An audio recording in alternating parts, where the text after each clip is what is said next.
అదేవిధంగా టెస్టులు చూస్తే B12 టెస్ట్ కానీ విటమిన్ D3 టెస్టులకు రీఏజెంట్స్ లేవట.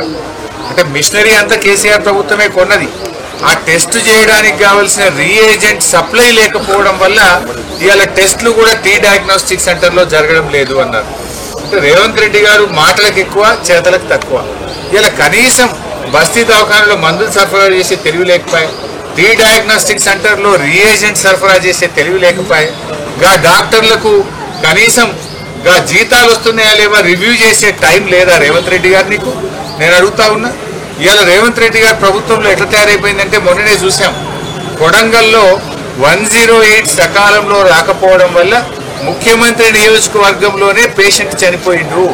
సకాలంలో 108 అందకపోవడం వల్ల, వైద్యం అందకపోవడం వల్ల ఇవాళ మనుషులు చనిపోతున్నటువంటి పరిస్థితి ఏర్పడ్డది. ముఖ్యమంత్రి గారు ఎంతసేపు ఇవాళ ఆయన వచ్చిన తర్వాత ఏ రోజు కూడా ఆయన గురించి ఆలోచించుకుంటుంటే తప్ప ప్రజల గురించి ఆలోచిస్తలేడు.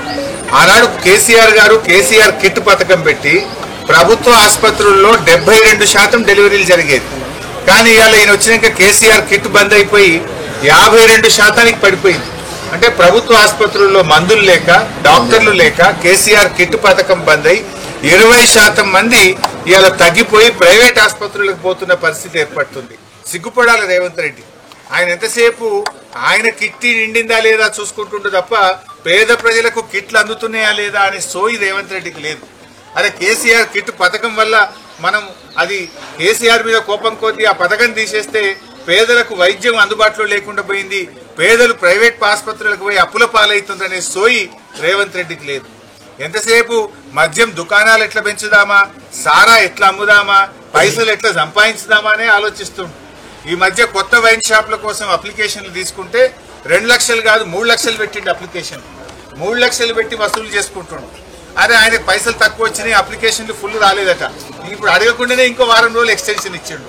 అంటే ఇంకా కొన్ని అప్లికేషన్లు రావాలి, ఇంకా కొన్ని దుకాణాలు పెట్టాలి, ఇంకా పైసలు సంపాదించాలి, జనం తాగాలి, ఊగాలి, రేవంత్ రెడ్డి కిట్టి నిండాలి. ఇంతేనా నీకు?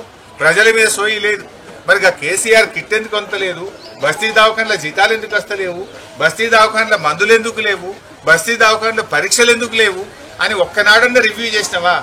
మద్యం దుకాణాల గురించి ఇంకా దరఖాస్తులు అమ్ముర్రి, 3 లక్షలు ఫీజు పెట్టుర్రి, రేటు పెంచుండ్రి, పైసలు సంపాదించుండ్రి, దీని మీద మాట్లాడుతున్నావు తప్ప గరీబోల గురించి నువ్వు మాట్లాడతలేవు. ఆనాడు 15వ ఆర్థిక సంఘం కేంద్రంలో ఉండే ప్రభుత్వం అరే ఈ బస్తీ దవాఖానాలు చాలా బాగా పెట్టిండు కేసీఆర్, బాగుంది, దేశం మొత్తం తెలంగాణను చూసి నేర్చుకోండి అని ఆనాడు మమ్మల్ని ప్రశంసించారు. కానీ ఈనాడేమైపోయింది? బస్తీ దవాఖానాలకే సుస్థి పట్టింది. పనిచేసే సిబ్బందికి వైద్యం లేదు, గోళీలు లేవు, పరీక్షలు లేవు. ఆ డాక్టర్ అమ్మ చెప్తుంది అన్ని స్ట్రీట్ డాగ్స్ సార్, పొద్దున డ్యూటీకి వచ్చేటప్పుడు పోయేటప్పుడు ఏడ కుక్కలు కరుస్తాయని భయంగా వస్తున్నాము అని చెప్పి ఆ డాక్టర్ అమ్మ చెప్తున్నటువంటి పరిస్థితి. అంటే జిహెచ్ఎంసీ అసలు పనితీరు బాగలేదు. చివరికి ఈ బస్తీ దవాఖాన పరిస్థితి ఏంటంటే దానికి మీటర్ కూడా లేదు, బయట కొండేసి దవాఖానలో కరెంట్ నడుస్తుంది. పోయి ఆడ పోయి బీపీ మీటర్ చూస్తే ఆ బీపీ మీటర్ కూడా అలా బ్యాటరీలు అయిపోయినాయట. బీపీ చెక్ చేసే మిషన్ లో బ్యాటరీలు అయిపోయినాయి. బ్యాటరీ అయిపోతే మాకు ఇక బ్యాటరీలు కొనడానికి పైసలు వస్తలేవు సార్, అయితే కరెంట్ ఉంటే చూస్తున్నాం, లేకపోతే బ్యాటరీ లేకపోతే పక్కకు పెడుతున్నాము అన్నారు. బీపీ మీటర్ లో కనీసం గోళీలు కూడా లేనటువంటి పరిస్థితి వచ్చింది. ఆరోగ్యశ్రీ 1400 కోట్లు దాటిపోయింది. ఇలా ప్రైవేట్ ఆసుపత్రుల్లో ఆరోగ్యశ్రీ కింద పేషెంట్లను చూడడం ఆగిపోయింది. రేవంత్ రెడ్డి గారు నువ్వేదో 10 లక్షలకు పెంచిన డాంబికాలు కొట్టుడు కాదు, ఆరోగ్యశ్రీ బకాయిలు విడుదల చేయి. మాట్లాడితే గ్రీన్ ఛానల్ అంటావు, గ్రీన్ ఛానల్ మాటలకే అయింది తప్ప పేదవాళ్లకు వైద్యం అందించడానికి నీ ప్రభుత్వంలో ఆరోగ్యశ్రీ బకాయిలు విడుదల కావడం లేదు. ఆనాడు కేసీఆర్ గారి ప్రభుత్వం ఆరోగ్యశ్రీ కింద 7,000 కోట్ల రూపాయలు చెల్లింపులు చేసింది. 3,000 కోట్లు సీఎంఆర్ఎఫ్ కింద చెల్లింపులు చేశాం. 10,000 కోట్లు ఖర్చు పెట్టి ఆరోగ్యశ్రీ కింద, సీఎం రిలీఫ్ ఫండ్ కింద పేదలకు వైద్యం అందించింది కేసీఆర్ ప్రభుత్వం. నువ్వు వచ్చినాక ఇవాళ ఆరోగ్యశ్రీ వాళ్ళు కూడా స్ట్రైక్ చేయవట్రి, ఆసుపత్రులకు తాళాలు వేయవట్రి, మేము పేషెంట్లను చూడం, రేవంత్ రెడ్డి మాకు 2 ఏళ్లకెళ్ళి పైసలు ఇస్తలేడు అని చెప్పి ఇవాళ ఆరోగ్యశ్రీ ఆసుపత్రులన్నీ కూడా మూలకు పడే పరిస్థితి వచ్చింది, మూతపడే పరిస్థితి వచ్చింది. పేదలకు వైద్యం ఆగిపోయే పరిస్థితి ఏర్పడ్డది. ఇక ఈహెచ్ఎస్ ఉత్తదే, జేహెచ్ఎస్ ఉత్తదే. మా జర్నలిస్ట్ హెల్త్ స్కీమ్ కానీ, ఎంప్లాయీస్ హెల్త్ స్కీమ్లో పోతే ఆ వెల్నెస్ సెంటర్లన్నీ తాళాలు పడ్డాయి. వెల్నెస్ సెంటర్లలో మందులు లేవు.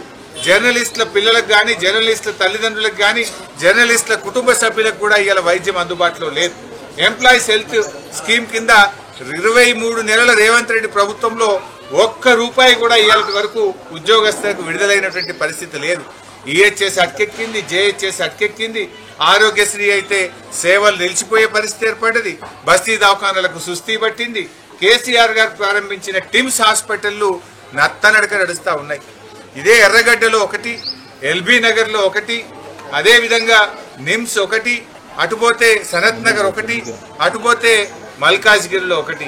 కేసీఆర్ గారు నలుదిక్కుల 4 సూపర్ స్పెషాలిటీ ఆసుపత్రులు కట్టి పేదలకు వైద్యం అందుబాటులోకి తేవడానికి ఆయన ప్రారంభిస్తే 2 సంవత్సరాల నుంచి దాన్ని మూలకు పెట్టిండు. అంటే నీకు ఏ పని కూడా ఇష్టం లేదు. ఏమన్నా ఉంటే నీ కిట్ ఎట్లు నిండాలి, నీ వసూలు ఎట్లా అనేది ఆలోచన చేస్తున్నావు తప్ప సూపర్ స్పెషాలిటీ టిమ్స్ హాస్పిటల్ ఎప్పుడు పూర్తి చేద్దాం, బస్తీ దవాఖానాలు ఇంకా మంచిగా ఎట్లా చేద్దాము అనే సోయి నీకున్నదా? ఇవాళ ఏ విషయంలో ఒక్కటన్నా చక్కగా ఉందా ఈ రాష్ట్రంలో?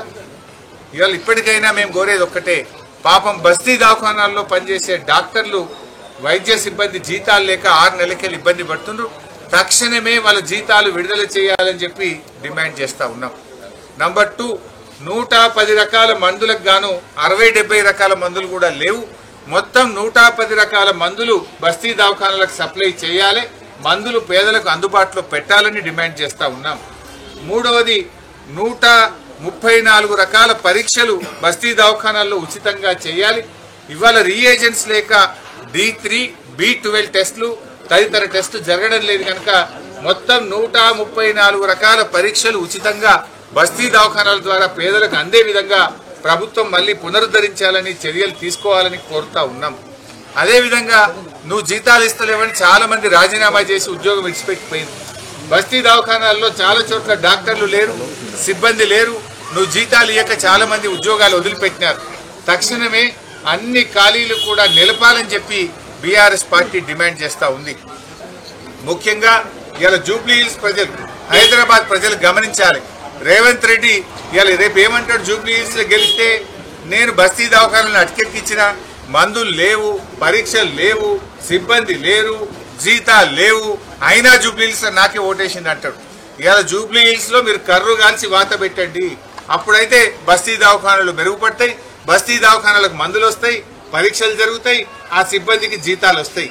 అంటే ఎందుకంటే ఈ ప్రభుత్వం యొక్క వైఫల్యాన్ని మనం ఎత్తి చూపాలంటే జూబ్లీ హిల్స్ ప్రజలు దీని మీద మంచి నిర్ణయం తీసుకోవాలి.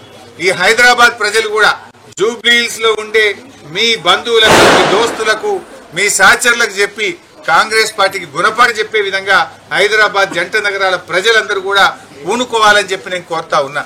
ఎందుకంటే ఇలా స్పష్టంగా అర్థమైతా ఉంది, ఏ విషయంలో చూసినా కూడా మళ్ళా నల్ల బిల్లులు మోపైనాయి, మళ్ళా కరెంటు బిల్లులు పెద్ద పెద్దవి వస్తున్నాయి. ఇవాళ నల్ల బిల్లులు కూడా విపరీతంగా పెంచుతున్నాడు. ఆనాడు 20,000 లీటర్ల వరకు ఉచితంగా కేసీఆర్ ప్రభుత్వం నీళ్లు ఇచ్చింది. ఇవాళ ఇంటింటికి మళ్ళా పొడుగు నల్ల బిల్లులు పంపుతున్నారు, మళ్ళా కరెంటు బిల్లులు పంపుతున్నారు, మళ్ళా ప్రజలు ఇబ్బంది పెడుతున్నారు. ప్రజల సేవలు తగ్గిపోయినాయి, బిల్లులు మాత్రం పెరుగుతా ఉన్నాయి. ప్రజలు వీటన్నిటిని కూడా గమనించాలని చెప్పి కోరుతున్నాం. రేవంత్ రెడ్డి కూడా మేము కోరేది ఒక్కటే, కిట్టి నిండడం గురించి కాదు, కిట్ల గురించి ఆలోచించు, బస్తీ దవాఖానాల గురించి రివ్యూ చేయి, మందుల సరఫరా పునరుద్ధరించు. కేసీఆర్ కిట్టు పేరు మారుస్తా అన్నావు, పేరు మారిస్తే రాసుకొని ఇందిరాగాంధీ పేరు పెట్టుకుంటావు, నీ పేరు పెట్టుకుంటావు, రాజీవ్ గాంధీ పేరు పెట్టుకో, కానీ గరీబోళ్ళకు మాత్రం కిట్లు సప్లై వెంటనే స్టార్ట్ చేయాలని చెప్పి డిమాండ్ చేస్తాం.